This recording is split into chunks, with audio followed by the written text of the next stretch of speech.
In today's show, we recap Tuesday's action. There were 5 games on, some very interesting fantasy performances, including a big one in Toronto and a not-so-big big man in Boston, Michael Bolton. Thanks, Josh. It's Michael Bolton here, and it's time for another episode of the Locked On Fantasy Basketball Podcast. Let's get to it. Let's get to it, indeed. You are Locked On Fantasy Basketball, your daily fantasy basketball podcast, part of the Locked On Podcast Network.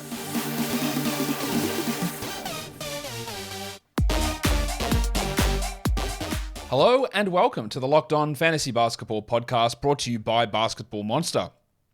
My name is Josh Lloyd and I am the lead fantasy analyst at basketballmonster.com, and you can find me on Twitter as always at redrock_bball, on TikTok at redrock_bball, and on Instagram at LockedOnFantasyBasketball. Today's episode is brought to you by PrizePicks. First-time users can receive a 100% instant deposit match up to $100 with the promo code LOCKEDON. That's PrizePicks.com and the promo code is LOCKEDON. Thank you for making Locked On Fantasy Basketball your first listen every day. We are free and available on all platforms. So here we are. There's only 5 games on. Hopefully not too long of a show today as we go through those 5 games and talk about the things that did happen. So, warning. Let's get it on, Gilly. All right. LeBron, they said he was going to play on Wednesday. He's officially listed as questionable. Anthony Davis is probable. So, that doesn't really change much. LeBron is listed questionable literally every single game until he gets ruled out. So, I think he's going to play, but we watch that one. And then how everything works, in terms of minutes for the rest of those players, Vanderbilt, Beasley, Hachimura, Brown, Schroeder, it's going to be really interesting because we haven't seen LeBron play with those new additions. As for Dallas, Christian Wood, Reggie Bullock, and Tim Hardaway are all questionable. I don't know why they would play Hardaway with a hamstring issue. Don't know why they would do that. Wood's dealing with an illness, and Bullock is questionable. And you know what? I actually just completely blanked on what the reason is that Bullock is listed questionable. Illness as well with Wood. So those guys could all be in jeopardy. Interestingly, Justin Holiday, he could be available to make his season debut. And I would have to think, considering Theo Pinson played 19 minutes last game, that there are some minutes in that rotation for Justin Holiday. We don't care in most leagues. But in deep ones, 20s, 30s, you want to pay a little bit of attention there. The waiver wire, the most added player over the last 24 hours is the painter himself, Matisse Thybulle.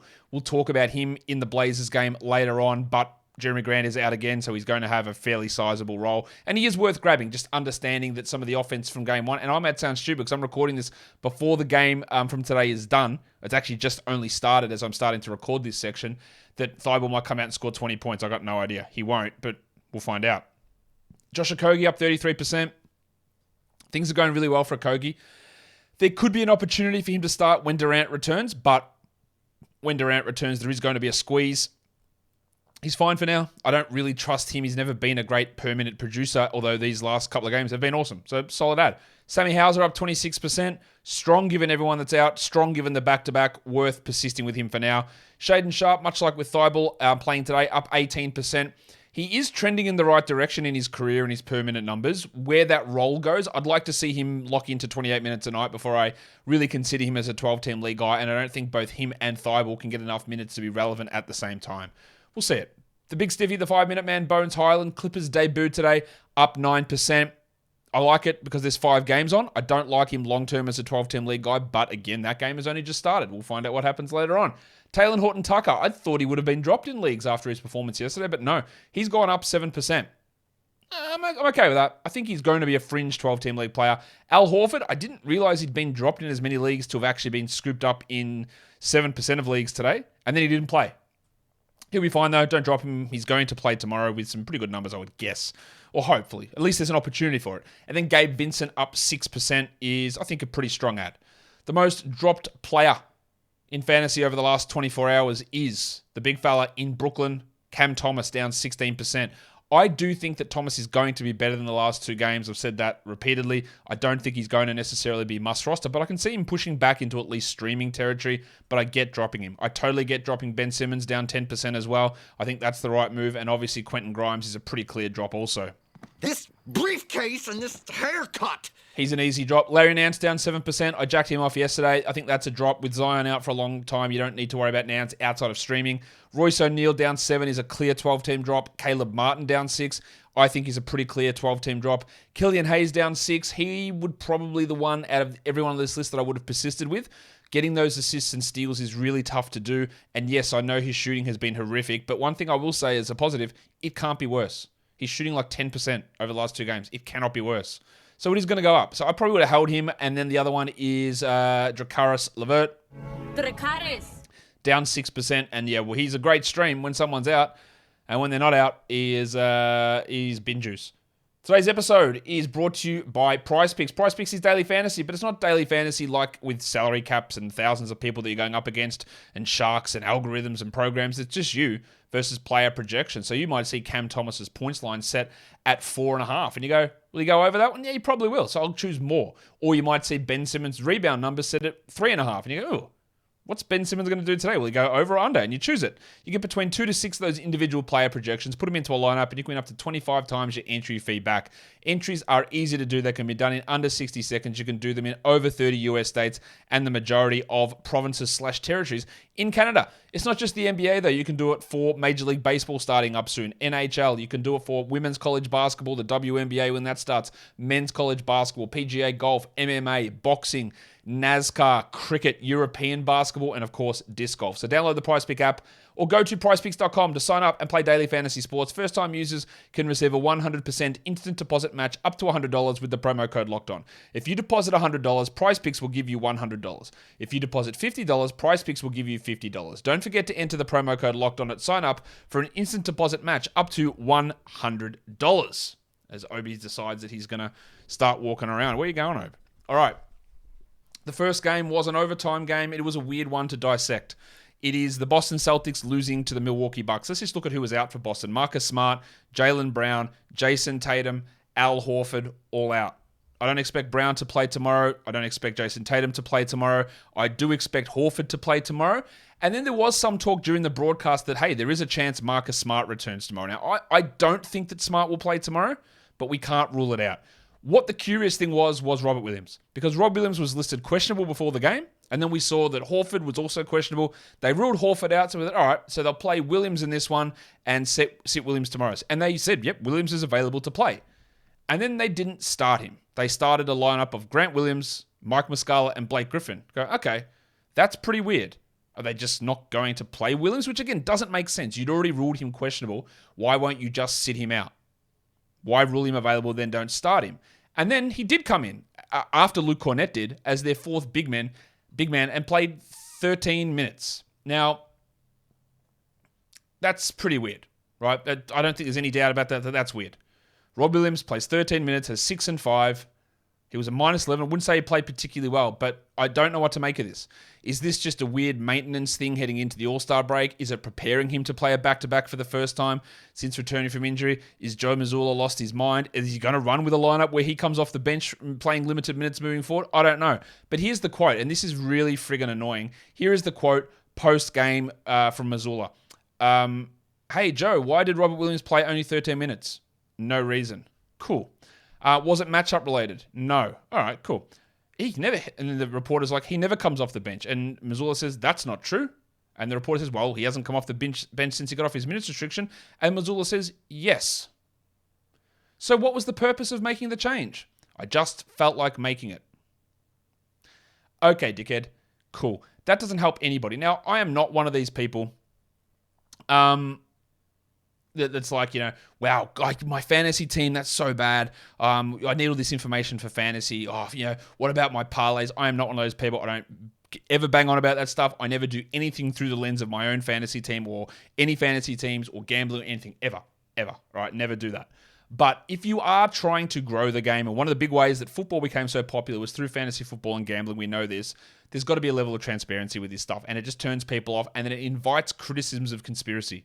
And that's one of the things I think the NBA needs to get rid of. You can't invite any level of conspiracy.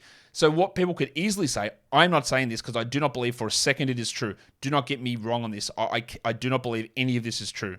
But there will be people out there who say, yeah, well, you ruled him available, so everyone went to look at his props with Horford and Tatum out. They all bet the overs on that, and you guys knew that he wasn't going to play, and the gambling companies who give you money set those lines up so they could profit off it.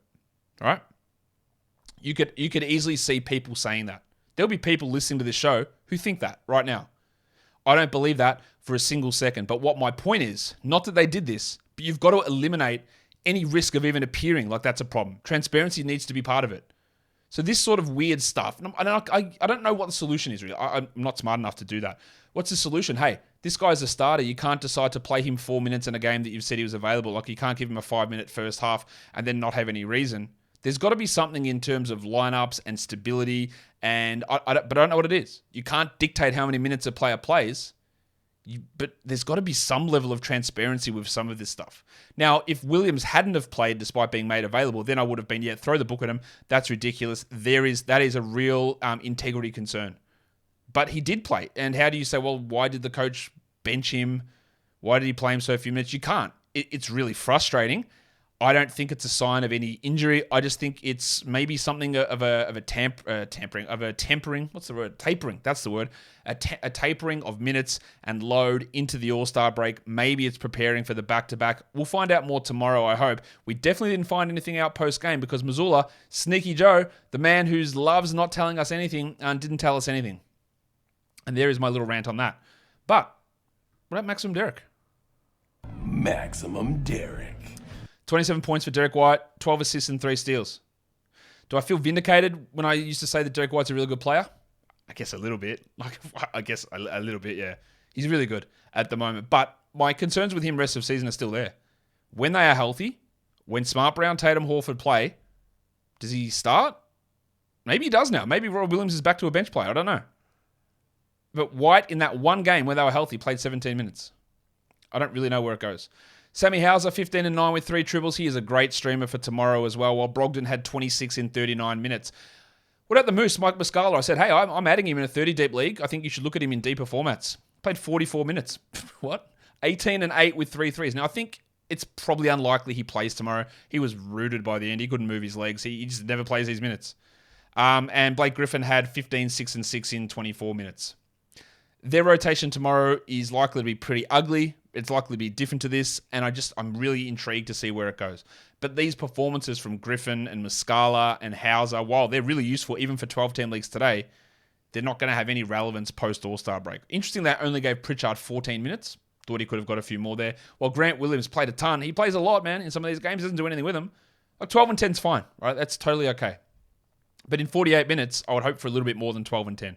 He is not a 12-team league guy outside of streaming because all of these guys are out. For the Bucks, Portis and Crowder still out. So I featured this guy in the Buy Low show today, Jrue Holiday, and he went, all right, cool. In fact, what do the kids say? Bet. Hey. 40 and 5, 7 assists, 3 steals, 8 triples, 62%, 6 of 6 in the line. That's pretty sexy. I love that for Jrue. Well done, my friend. Grayson Allen, 13 and 4 with 36 minutes with 2 threes and a steal. I highlighted him on the streaming show saying, hey, maybe there's some stream value here in Grayson Allen over this little period of time. Well, that worked out pretty bloody well also. Well, Chrissy Middleton, still on this hard minutes restriction. It's not actually impacting his value that much. It's impacting the top side of his value, but 16, 11, and 4, 25 minutes. That's a top 70 player. That's not far off what he normally is. I'd love for the restriction to be lifted soon, but I don't know. Giannis hurt his knee late.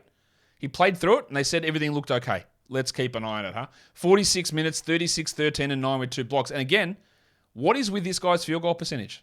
46% on 26 attempts. Also a horrific 11 of 19 from the line. Hurts you in both now. Is he Russell Westbrook in a big body? Is that what's happening now? It's very weird, the field goal percentage issue for him. Brook Lopez, who did turn it around last game, turned it back around to be bad. 4 points on 0 of 3 shooting. Only 25 minutes. The Bucks were going so small that like Wes Matthews and Joe Ingles were playing center in this game. It was just a weird game with weird lineups, weird results, and somehow we got it into overtime. Today's episode is also brought to you by Built Bar. Built Bar is the best tasting protein bar ever. You're looking for a treat, you know where to go. It's Built Bar. You don't want to go for a candy bar because we know they taste great. It's fine. They do taste great, but they're so high in sugar and so high in calories, it's going to make you feel crappy afterwards. You can get yourself a protein bar, a Built Bar, covered in 100% real chocolate that satisfies your cravings for something delicious, but also is good for you. High protein, low calories. It's the combo of a year. Name a better duo. Go to Built.com and you can find a vast array of flavors. But you can also just straddle. Straddle? That's not the right word either. We're not straddling Built Bars. Well, you do whatever you want in your free time. I mean, walk in, strut. That's the word. Strut into a Walmart, go down to the pharmacy department, and there are 4-bar boxes there. There's coconut puff, there's cookies and cream, and there's double chocolate. Or if you happen to be sidling up next to a Sam's Club, they've got 13-bar boxes there. Churro and brownie batter flavor. So go to Built.com, go to Walmart, go to Sam's Club, order your Built Bars. Built Bar is built different. The Toronto Raptors, they get the victory over the Orlando Magic. Final score in this one, 123 Toronto, 113 Orlando. Let's talk about Orlando. Cole Anthony was out. Jonathan Isaac was out resting as well. So we actually got the first man off the bench was the big fella, Chuma Okeke. First game back, he had 2 points. Sorry, no, he didn't. He had 0 points in 13 minutes. I don't think he's even going to play every night, so we don't need to care about that. But what about the roller coaster that old mate Jalen Suggs has taken us on? 29 minutes, 24 points on 75% shooting. He had 2 steals and 4 assists. 2 of his last 3 games, spectacular.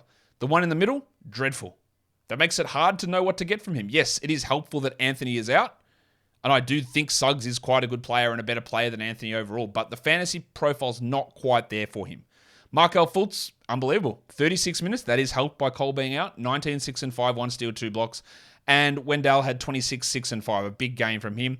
But Franz Wagner, still a buy low.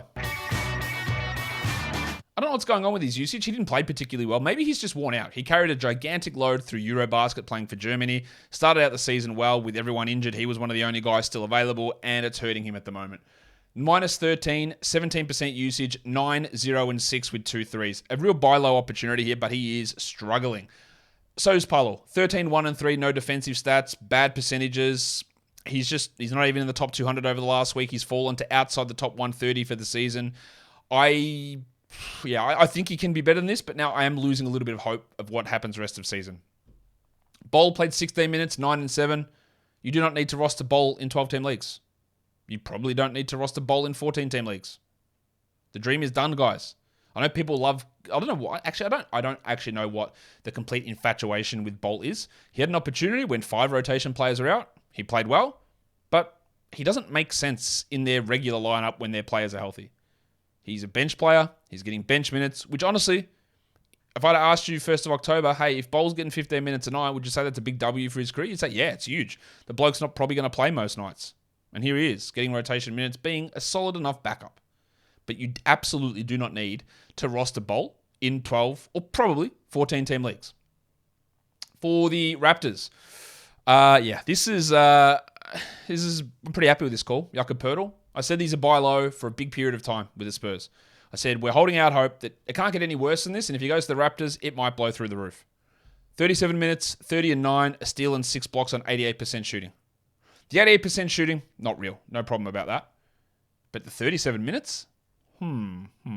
Yes, Gary Trent and OG Anunoby were out. I do not believe Poeltl is going to the bench.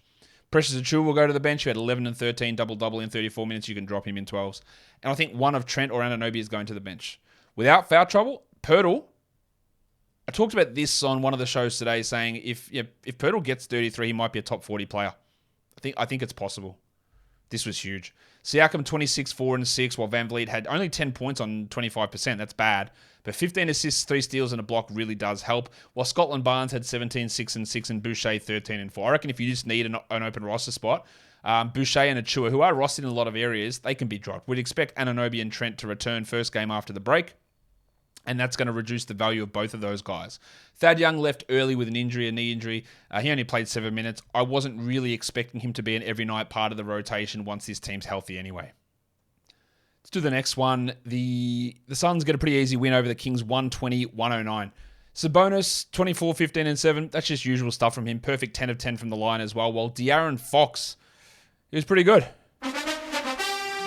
His shooting continues to be really strong. His free throw attempts are really strong. I do think there's going to be a drop-off. Be aware of that. 35, 4 and 4 with 4 triples. And then Kevin Huerter got back in the good books with 18 points and 4 threes. He also had 3 blocks, which is very fluky for Huerter. He's very up and down. He probably does deserve a roster spot, though. 2 guys who I don't think do. One of them is Keegan Murray, 21 minutes, 6 points. He did have 6 assists, which is just not what he usually does, and shot 29%. But there's been a really common pattern with Murray. If the shots don't go in, he gets benched. 29% shooting, dropped. Like, just didn't play. Terrence Davis closed the game over him. He has, what is he? He's outside the top 150 for the season, Keegan. He had that really hot streak of shooting that bumped him up into some nice numbers, but he's a points and threes guy that's not reliable with minutes or production. I don't think you need to roster him. Now, his playoff schedule might be really good for you, and that might be useful, but he's still just a back-end guy, exactly like the Pencil Harrison Barnes. Barnesy. He Ryan Andersoned his way to 0 assists, 0 steals, and 0 blocks. He had 11 and 2. He is ranked a little bit higher than Murray for the season, but he's also outside the top 270 over the last week, Barnesy. There's just nothing there. Like, what's exciting about what he does? I'd rather still be cycling through guys, trying other people in that position, finding stream value, finding short-term value than holding on to him. Terrence Davis played 22 minutes with Monk out. He had 11 points. He had 3 threes. He had 2 steals. He's been at least stream-worthy while Monk is out. Probably more 14 versus 12, but there's been a little bit of something there from old Terrence Davis. For the Suns, they are still missing Kevin Durant, obviously, but also don't forget they are missing Cameron Payne and Landry Shamet.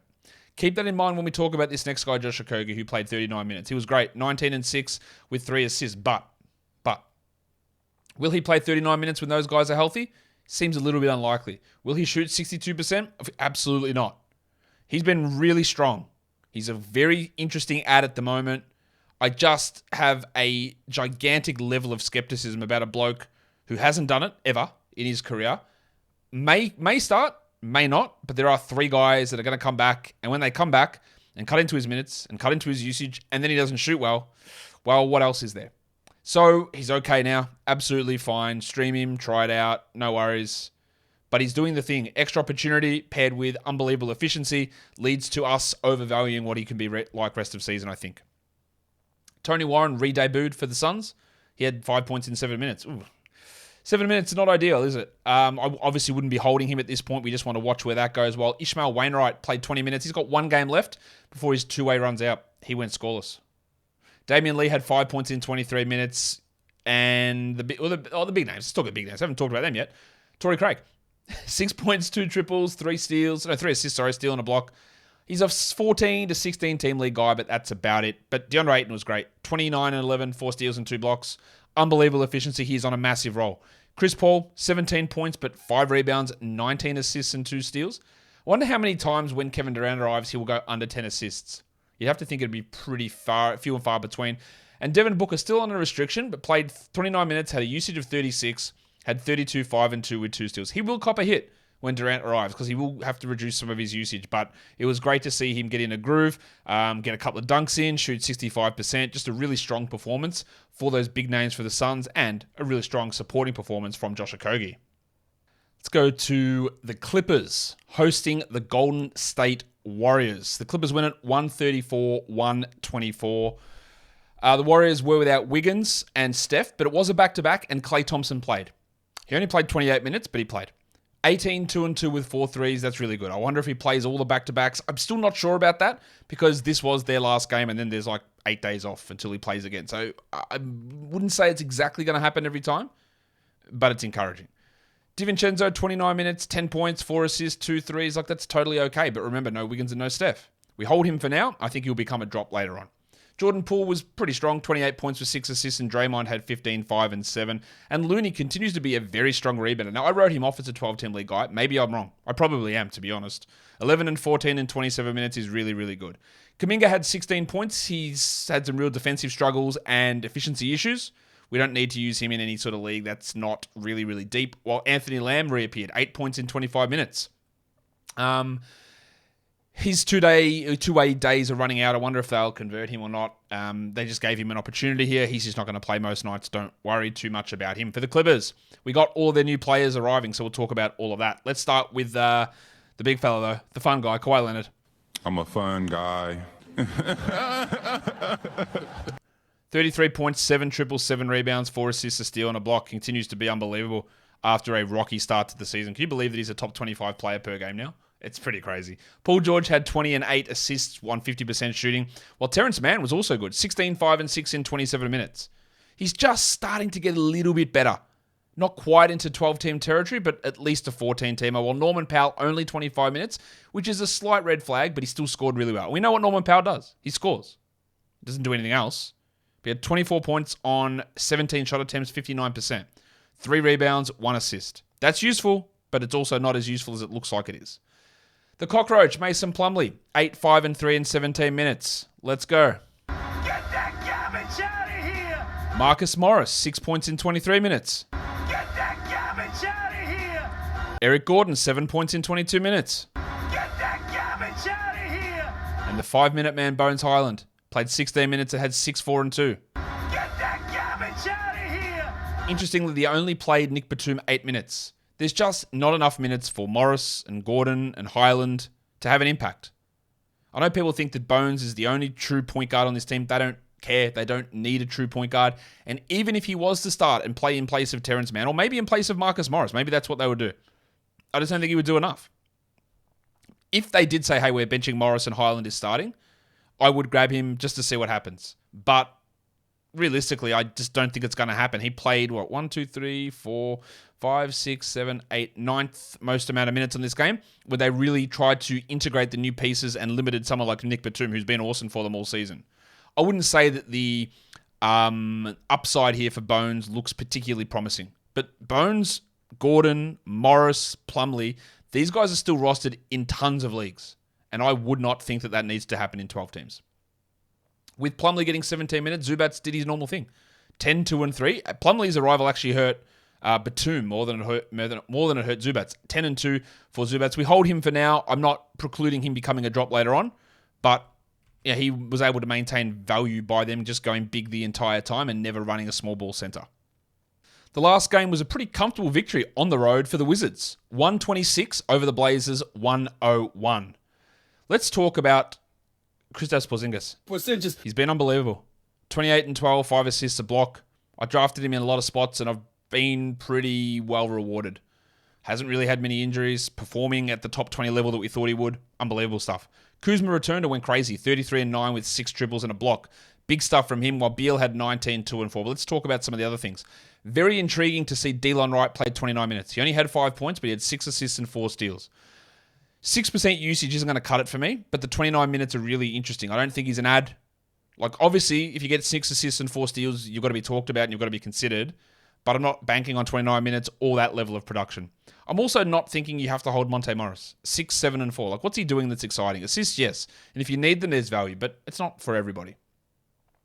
The immediate reaction is going to be, well, Kuzma was back, so I have to drop Dan Gafford because he played 15 minutes. It's a bad night from Gafford. 2, 1, and 1. He had 5 fouls, though. And I think I've seen enough from Gafford with this team, healthy or not healthy, to suggest that he's a hold. I'm not going to say the same thing for Denny Avdia, though. 2 points, 18 minutes, 3 rebounds, 3 assists. Go look at the games. When this team has everyone healthy, they don't give him minutes or touches or anything. So much for, we need to move Rui so he can play Denny. You play Denny when players are injured. And when players are healthy, you don't play Denny. That is how it's been all season. That's how it was here. 18 bench minutes for Denny Avdia. I would be okay, more than okay, dropping Avdia, and I would, in every situation, drop Avdia over Gafford. I wouldn't drop Gafford. I would drop Avdia. The pattern has been Kuzma, Porzingis play, Avdia doesn't do anything. Beal's there, doesn't do anything. It's been a consistent pattern. The last couple of games were better. Kuzma was out. But you know who didn't start? Avdia. It's not looking great for me, so I wouldn't bother. Kispert came to the bench, 5 points, 18 minutes, while Kendrick Nunn, who was really good last game, had 10 points in 14 minutes. And 14 minutes isn't enough to keep the fires going. For the Blazers, some bad news. Anfernee Simons sprained his ankle. It looked pretty bad. I would expect... Now, the good thing here, I guess... Well, is it a good thing? Yes, it is. That there's the All-Star break coming up. So there's 9 days before his next game. Is that enough? Possibly. So you might escape, missing significant time. A great time for this. If it's going to happen at any point, it's a great time for it to happen. No Jeremy Grant, no Yusuf Nurkic. Let's talk Drew Eubanks quickly. Only 3 points, but 11 boards and 4 blocks. That's pretty good. I don't think he's a must-roster player, but he's absolutely okay to have. Well, Lillard had 39, 10, and 6. And then we get to the mush that is the rest of these guys. 33 minutes for Cameron Reddish. He had 18 points on 58%. He only had 1 rebound and 1 assist. 4 threes is nice, 1 steal is nice. But what do we make of this with Grant out and with Simons now hurt? What would they do if Simons is out next game? Well, Grant would start. So would they start Thibault and Reddish at the 2 and the 3? Would they start Sharp and Thibault, I would hope that that's what they would do. I don't think I would rush to add Reddish. I also don't think I would rush to add Sharp, who scored well, again, 14 points, but 1 rebound, 1 assist. And that has been the problem holding Sharp back a lot of this time. An absolute, complete absence of any peripheral stats. I'd consider, look, if you want to take a flyer on Reddish or Sharp, I understand that. I get that. I don't think it's going to really pay off, even if Simons misses time here. Because remember, Grant is going to return. These are just wild flyer types that I just don't think is going to pan out. And remember the excitement over Matisse Thybulle? 2 points, 1 rebound, 1 assist. He played 30 minutes. He had 4 steals, which is exactly the way we said, hey, unbelievable defensive stat guy, that's not going away. But the offensive stuff, don't count on it. It's not going to happen. Now, it might happen in other games. The 30 minutes are encouraging, and he probably should be on someone's roster, but it's got to be a really carefully constructed roster. Because if you're running him out there every night, your team's scoring average probably drops from 18 down to 16. And that might make you uncompetitive in the points category, or in the threes category, or in the rebound category. Like, all that stuff was going to suffer. He's going to be a 2-category guy, and even not a great shot. He's not Miles Turner. Like, he's a steals guy with a bit more upside in blocks than a lot of other guys, but it is not a slam dunk. There's much of a slam dunk that first game would tell you. And that should give you a level of caution when looking at, what is Josh Richardson going to do tomorrow as well? Just watch what all this brings to. Like, in the end, like, Thybulle is who he is. A bad offensive player who's never going to put up many other stats outside of the occasional big game. The minutes are encouraging. The Simons injury helps him. I would have Thybulle probably over Sharp and Reddish in 12-team leagues. He's got a clearer path to a top 100 little stretch of time. Well, there's a little stretch of value, but we have to, I was going to say humble ourselves, but that's the wrong word. Like, just some of the outlandish sort of opinions or thought processes on him in Portland maybe need to be reeled back a little bit to understand that, the reason he's wasn't getting minutes in Philadelphia is he's also just not all that good. So just be aware of that.